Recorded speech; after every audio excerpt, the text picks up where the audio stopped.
Dewan Bandaraya Kuala Lumpur ni, kalau kita tengok, dia pergi bertindak macam tu, maki orang bodoh lah, lepas tu menyebabkan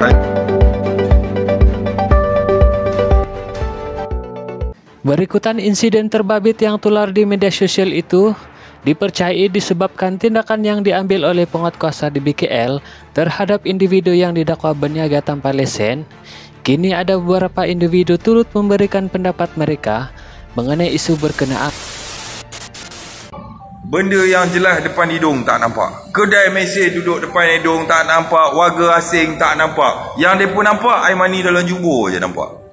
Ni fakta yang aku cakap ni. Ya. Assalamualaikum. Kita jumpa lagi hari ni.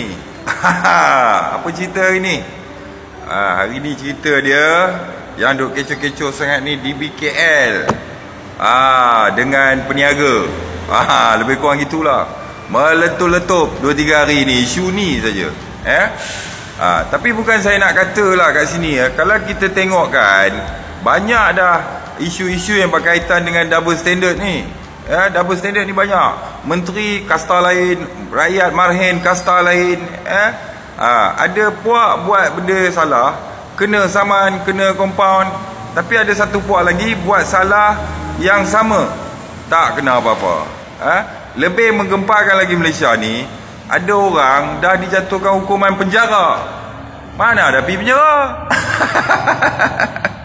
So Dewan Bandaraya Kuala Lumpur ni, kalau kita tengok, dia pergi bertindak macam tu, maki orang bodoh lah, lepas tu menyebabkan telefon orang jahanam lah, pecah lah, apa semua ni.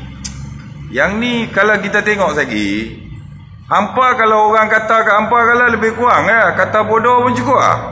Confirm mula nak kena cas menghina penjawat awam lah apa semua ni. Tapi hampa buat kat orang ada cas tak? Tak ada. Tak ada. Habis kuat tindakan tata tertib. Tak ada pi mahkamah cas punya. Nampak? Jadi ini yang menyebabkan rakyat nanti jadi benci. Tahu, jadi benci dekat agensi-agensi yang macam ni. Perangai double standard. Ada kes aku tengok lah sebelum ni.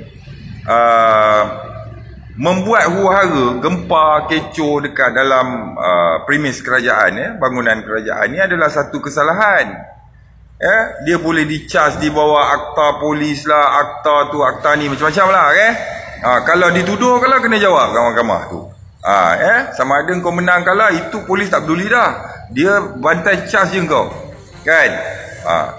Tapi sepanjang aku punya pengalaman duduk kat dalam tu, apa kata maki hamun yang tak keluar dekat OKT?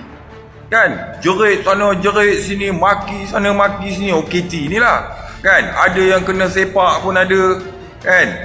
Jadi aku kata ni mereka dia buat gempa dalam bangunan kerajaan, bangunan balai polis ni tak apa pula. Pasal apa? Pasal mereka polis. Kan? Kalau ikut kan, kalau tak boleh, hampa kena profesional lah. Siasat cara profesional, bertanya cara profesional. Kan? Tapi benda ni tak berlaku. Dia berlaku untuk rakyat biasa, rakyat marhen ni. Kalau tak boleh buat gempa, tak boleh buat kecoh, korang pun jangan buat kecoh kat dalam pejabat kerajaan tu. Kan?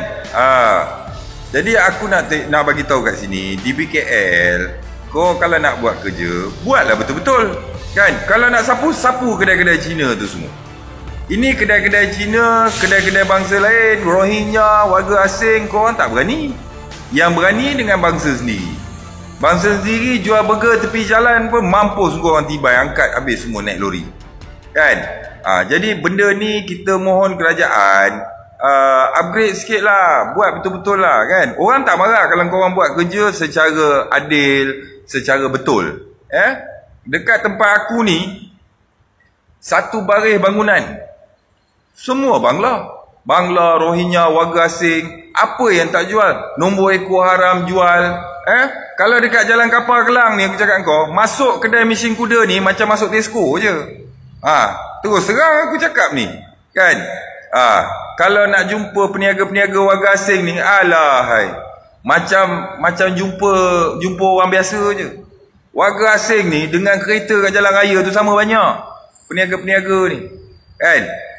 Jadi aku nak bagi tahu saranan aku kepada pihak-pihak berkuasa ni, Mungkin yang bawah-bawah tu buat kerja ikut arahan je. Bos-bos atas tu aku nak bagi tahu. Nak buat betul-betul supaya orang tak marah. Lepas tu jagalah adab, profesional lah sikit. Korang mana boleh emosi. Kan? Kalau orang tu buat salah, nak pergi saman je, tak payah cakap banyak. Jangan duk maki hamun lah apalah semua. Masuk sekarang ni zaman-zaman viral ni, jangan duk buat main. So fikir-fikirkan, jangan duk tunjuk hero sangat.